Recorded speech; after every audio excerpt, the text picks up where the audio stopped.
All right, guys. A lot of states are releasing quarantines, opening academies. Hopefully your academy survived a lot of this and they're opening. If they're not, do me a favor, hit me up either on the back end of my channel, or you can just write my email, bill@toplevelmartialarts.com, and let me know if your academy's having problems, like real problems. I'll talk to your instructor, give them some help. But for anybody who doesn't know, I also run a business group for Jiu-Jitsu professionals. So anyway, back at it. People are asking me, what should I do when this is over? What's the first thing I should focus on? What kind of techniques should I be doing? How do I get better now? Guys, my name is Bill Jones. I'm the head instructor of Top Level Martial Arts in beautiful downtown Cuyahoga Falls. I'm a black belt under Master Pedro Sauer, and you're watching Professor's Corner. We're in the car with Bill, as usual. I don't know why I'm speaking to myself as though I'm in the third person here, but so back to my original statement there was, don't forget, if you know for a fact that your instructor is having problems, call me or have them contact me. bill@toplevelmartialarts.com. I'll hit them up and give them the help that I can give them. So anyway, moving on, what kind of things should I focus on coming out of this quarantine? Maybe you felt like you were on a real streak. You were doing well in competitions. Maybe you felt like you were, just starting to get it, right? Maybe you're a white belt and you were just starting to figure things out, and now you're afraid going back, you're going to have lost so much. These are fears that I hear all the time. And in the last 20 years that I've been teaching martial arts, and in the last 15 years that I've been involved in Brazilian Jiu-Jitsu, I've heard that, 15, 16 years now. Oh, I'm old. I hear this a lot, and I've heard it even before this. And here's a great example that I get quite often.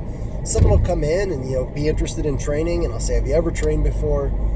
And they'll say, yeah, I was a blue belt, but it was like 10 years ago in wherever.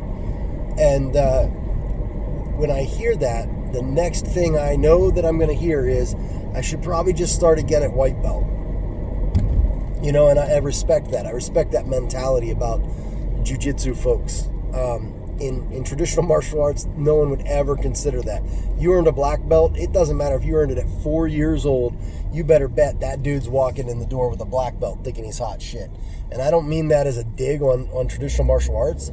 I think if, as an adult, if they learned it and got that far, they might have a better perspective, but it's just something I've noticed that's different. In fact, I just had a guy contact me, and he's been doing, I'm sure he's a real good fighter and been boxing for years, and he said he dabbled in a little bit of BJJ, wanted to know if I do private lessons, and I said, well, I don't prefer to do private lessons for beginners. And his next response was, well, I'm not really a beginner. I've dabbled in BJJ and done boxing and Muay Thai for a long time. And it's like, that's great, you're still a beginner at BJJ, you know what I mean? Like, dabbled in it is the same as like, you can kind of dabble in boxing and you're not going to be good at it, you're still a beginner, right? So when I hear this coming from people who've been training trained a long time ago, or maybe they even started training as a white belt a year ago and took a year off because life messed with them for whatever reason, and now they're back and they aren't sure how much they're going to retain and how much they're going to remember.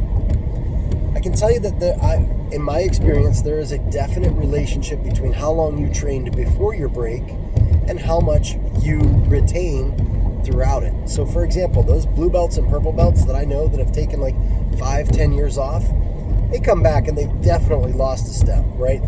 Their timing is gone. But they clearly have a clue as to what they're doing. You can say an armbar and they can do an armbar. You can say shrimp and they know how to shrimp, or hip escape, whatever nomenclature you like. And I think for most of you, that's going to be the same. But the thing that I worry about the most is this. And this is what I think anybody who's taken a lot of time off for any reason should focus on. And that is the base core mechanics of jiu-jitsu. Your hip escapes, your teeter-totters, your upa, your bridge and roll, your those basic movements that you guys call warm-ups in class. Push-ups, sit-ups, those kinds of things, those are exercises. Those are calisthenics. They can be used as warm-ups. But those are more things that are universally just good for you.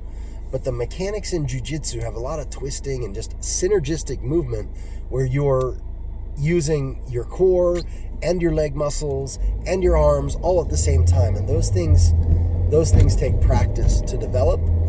And when you start doing them, because of the twisting mechanics, if you just rock right back in and expect that you're going to roll well, I think you're likely to get injured. So my best recommendation to you is to focus on those core mechanics. So remember that there's 3 layers to learning a technique. The first thing about learning a technique is that you have to be able to do the mechanics of that technique absent of any resistance. So let's use an extreme example, Parabola, which requires like a bit of a hip escape, a Granby roll, and then actually some kind of pulling, almost like a pull-up. If you can't do those 3 things absent of somebody's weight being on you, then you're not going to be able to do those 3 things when somebody is on you. It's going to be far harder, and you're far more likely to get injured. The second layer is doing it with somebody else, but no resistance. So they're not trying to beat you, they're kind of flowing with it and feeding you the move so that you can learn the mechanics on another person. So that's the second layer. And the third layer is what is typically called resisted or contested mechanic, meaning that they're trying to defeat it and you're trying to do it anyway. So those 3 things are important. And if you've been training, let's say you're at my level, you're a black belt, right? Trained for a while, you took 2 months, 3 months off, you come back. I'm going to be honest, it's going to take me a little bit of my timing is going to be gone, but 3 months over the course of 15 years, 16 years is really not that much time. It's fresh, it feels like a lot of time, but it's not that much time. So how much time am I going to have to devote to getting better again? Very little, no more than I normally would devote to getting better, really. It's just a matter of what I focus on. So I'll focus on those movements, those core mechanics, just to make sure that the little bit of atrophy that I've suffered during that time, the little bit of extra weight that I've gained during that time, all that starts to come off and starts to redevelop. But if you've only been training for a couple months, you need to do those mechanics because you need to develop them anyway. You're going to need them. And moreover, they're very new to your body. You are way more likely to get injured doing them than I am because I'm used to doing them in a contested efforts type of style. My body is used to that. If you study biomechanics, you'll understand that muscles, like the whole idea of quote, functional strength, it's not like a real thing. All strength is functional. And what that means is that a muscle's only capability is to contract. And it doesn't contract at an angle. It doesn't do any of that, right? It's just going, boop, getting smaller. It's actually these little filaments that slide over one another. That's the only thing it can do. When it elongates, that's because, so when I go like this and this muscle gets big, and then when I go like this and this muscle elongates, that's because the triceps are pulling the arm straight to allow for the biceps to elongate. It's not that the biceps are elongating here. Now, that doesn't mean that they can't provide resistance during that motion, which is what a negative exercise is about. But so what does functional strength really mean? Functional strength is a product of what we would call regular strength and synergy, meaning several muscle groups working together to accomplish a goal. So I prefer the word synergy because it's a much more accurate term physiologically. But with that said, whatever you want to call it doesn't really matter. It's just nomenclature. I'm just giving you better nomenclature. You still need to develop that ability. So the only way you develop that ability is by going through those motions. And if the first thing you try to do is go through those motions with resistance, your likelihood of getting injured is higher, especially if you've never done them. So when you get back to classes, really focus on drilling those core mechanics. And I know that might be boring, but that's where I want you to put your focus. And of course, if you've been in any of my classes, if you're watching and you're one of my students, you've heard me talk about this the whole time. Like, I just don't want people to get injured coming back. So, we've been focusing a lot on movement. Drill partner drills, core mechanic movement things, and then you can put a little bit of resistance into it soon.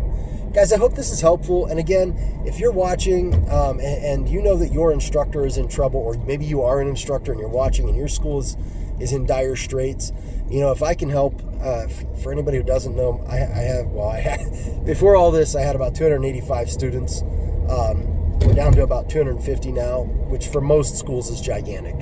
I'm trying to make it to 350, but besides that point, my point is that I know how to help you survive as a business, as well as, teaching jiu-jitsu and all that. So, guys, if you have any questions, and if you know you have someone who needs help, hit me up, bill@toplevelmartialarts.com. I'm happy to answer. And then, of course, I'd love to see your comments below. Don't forget to like and subscribe. Talk to you soon.